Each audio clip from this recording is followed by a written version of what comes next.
Welcome to Chiranjeevi education.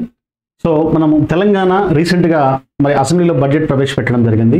మరి ఆర్థిక సంవత్సరము 2025-26 ఆర్థిక సంవత్సరానికి సంబంధించిన బడ్జెట్లో భాగంగా మనము నిన్నటి క్లాస్లో చెప్పుకున్నాం. దాని కంటిన్యూషన్లో భాగంగా మరి ఈరోజు కంటిన్యూ చేద్దాం.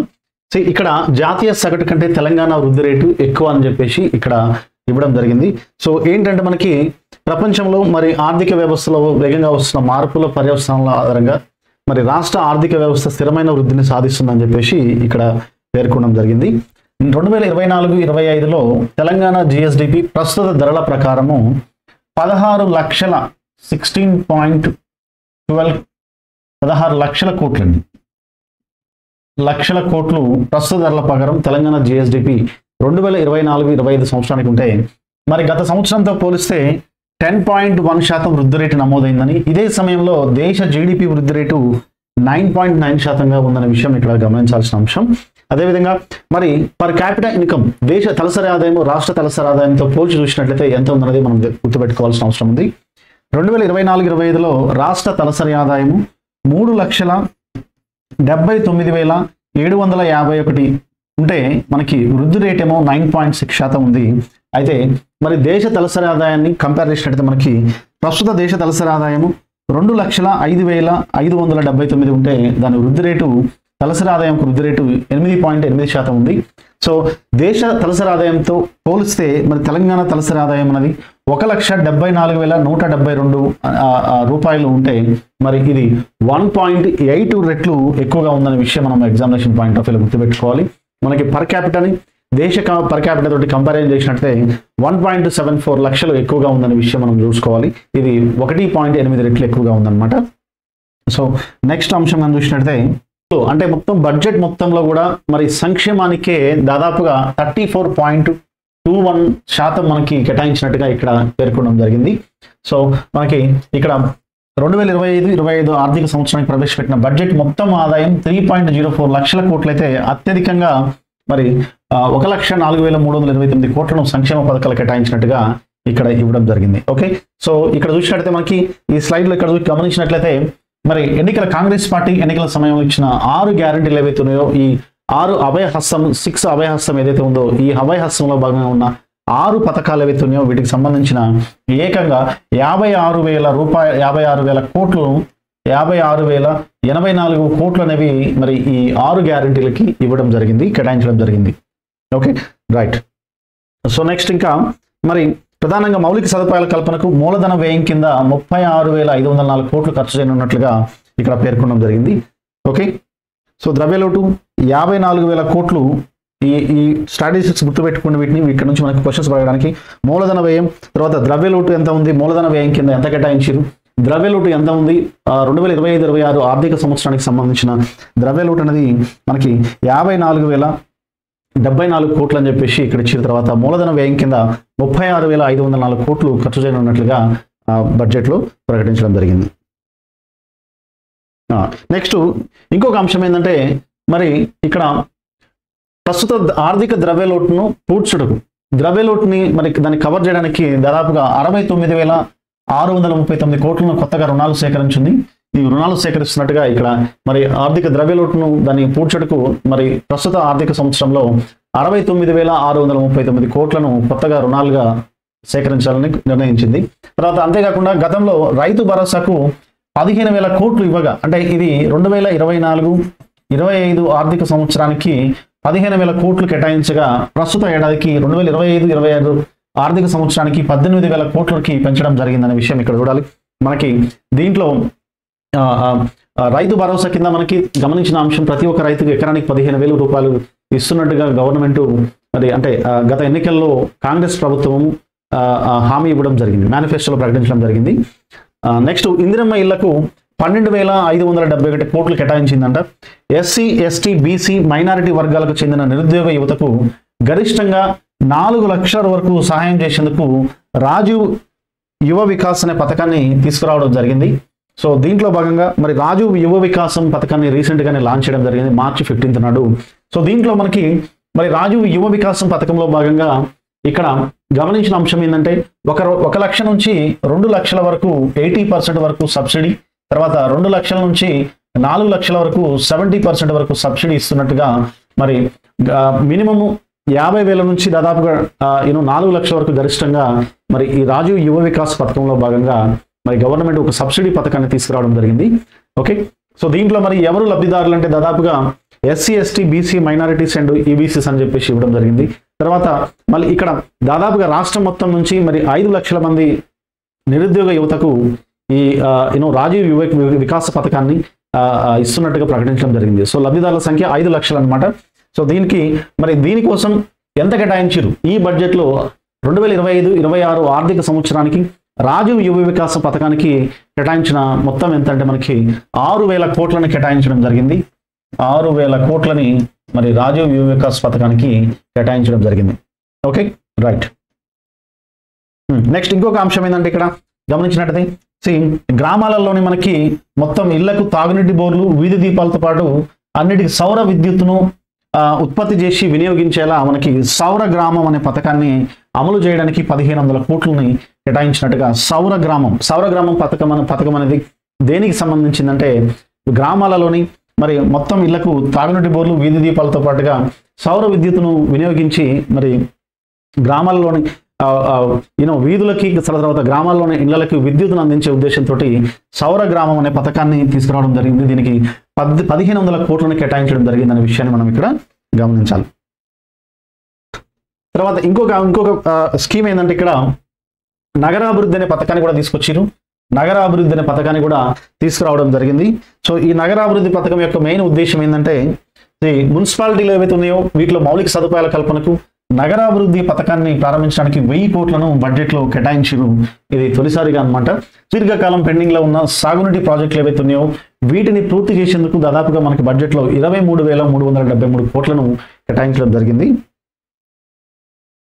సో నెక్స్ట్ ఇంకా గమనించినట్టయితే ఇక్కడ మనకి ఈ సంవత్సరం మొత్తం బడ్జెట్ 3,04,466 కోట్లుగా బడ్జెట్లో చూపించడం జరిగింది.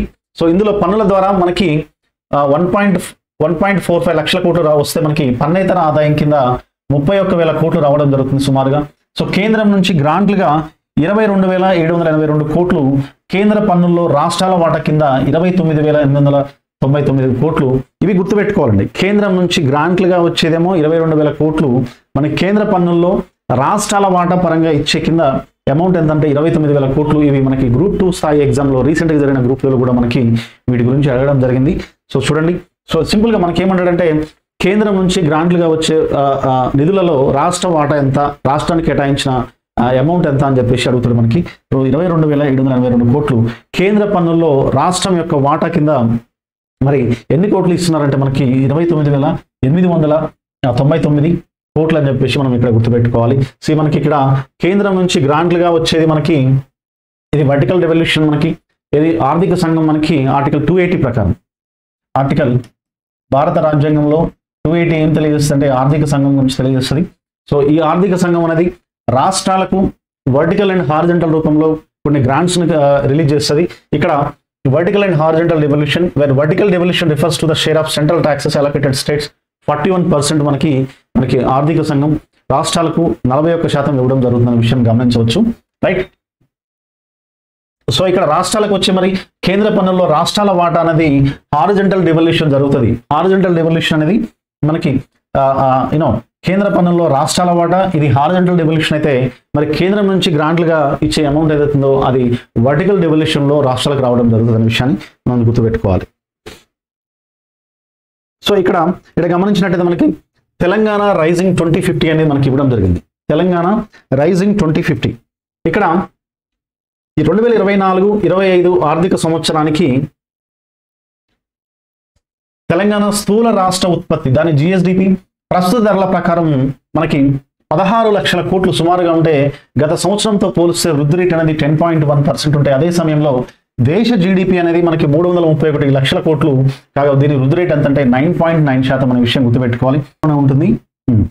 ఇక ప్రస్తుత ధరల ప్రకారం రాష్ట్ర తలసరి ఆదాయం అనేది 3,00,00,000 79,000గా 79,751 ఉంటే ఇందులో వృద్ధి రేట్ అనేది 9.6% ఉంటే దేశ తలసరి ఆదాయం అనేది 2,05,579, దీని వృద్ధి రేటు 8.8గా ఉంది.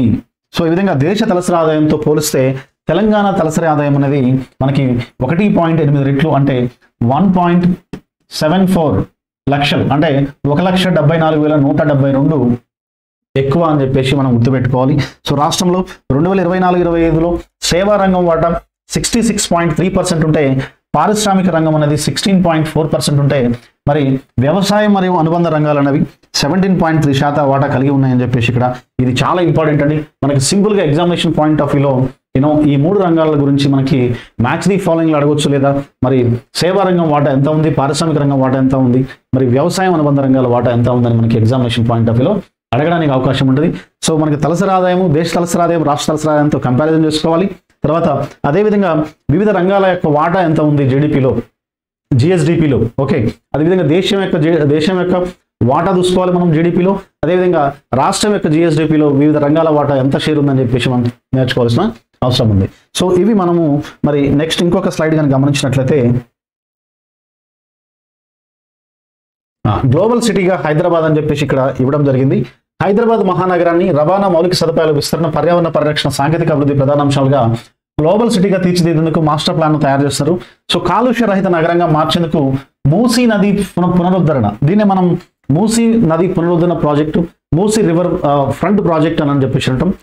So Musi river front development project. Okay, so దీని ఆధునిక సాంకేతిక పరిజ్ఞానంతో పాటు క్లీన్ ఎనర్జీ, సుస్థిర అభివృద్ధి సమ్మిళితంగా తెలంగాణ అగ్రగామిగా నిలబెట్టేందుకు మెగా మాస్టర్ ప్లాన్ 2050 అండి, మెగా మాస్టర్ ప్లాన్ 2050 రూపొందించడం జరిగింది. సో రాష్ట్రంలో విద్యా వ్యవస్థను పటిష్టపరిచేందుకు పాఠశాలలకు మౌలిక వసతులు కల్పించడం జరిగింది. సో అందుకోసమని మనకి మౌలిక వసతులు, అందుకోసమని మనకి దీనిలో భాగంగానే విద్యా వ్యవస్థను పటిష్టపరిచేందుకు మనకి ఒక విద్యా కమిషన్ చైర్మన్ కూడా మనం నియమించడం జరిగింది. దానికి Akunuri Murali, retired IAS officer Akunuri Murali గారిని దానికి నియమించడం జరిగింది.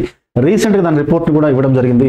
సో దానిలో భాగంగానే మనకి ఇంటర్నేషనల్ స్థాయి, అంతర్జాతీయ మౌలిక వసతులతో కూడిన మరి స్కూల్స్ రాబోతున్నాయి తెలంగాణలో. అవి 2 కేటగిరీలో, ఒకటి తెలంగాణ పబ్లిక్ స్కూల్స్ అని, ఒకటి తెలంగాణ ఫౌండేషన్ స్కూల్స్ అని 2 కేటగిరీ స్కూల్స్ రాబోతున్నాయి. తెలంగాణ పబ్లిక్ స్కూల్లో మనకి నర్సరీ నుంచి ఇంటర్మీడియట్ వరకు ఉంటే తెలంగాణ ఫౌండేషన్ స్కూల్లో నర్సరీ నుంచి 5th క్లాస్ వరకు ఉండడం జరుగుతుంది. సో 2 కేటగిరీలో 2 స్కూల్స్ తీసుకురావడం జరుగుతుంది. దాంట్లో భాగంగానే మనకి ఇక్కడ ఏమంటున్నాడంటే రాష్ట్రంలో విద్యా వ్యవస్థను పటిష్టపరిచేందుకు, పాఠశాలకు మౌలిక వసతులను కల్పించేందుకు మనకి ఈ స్కూల్స్ తీసుకురావడం జరుగుతుందనే విషయాన్ని చూసుకోవాల్సిన అవసరం ఉంది. సో నెక్స్ట్ ఇంకొక అంశం కానీ గమనించినట్లయితే మనకి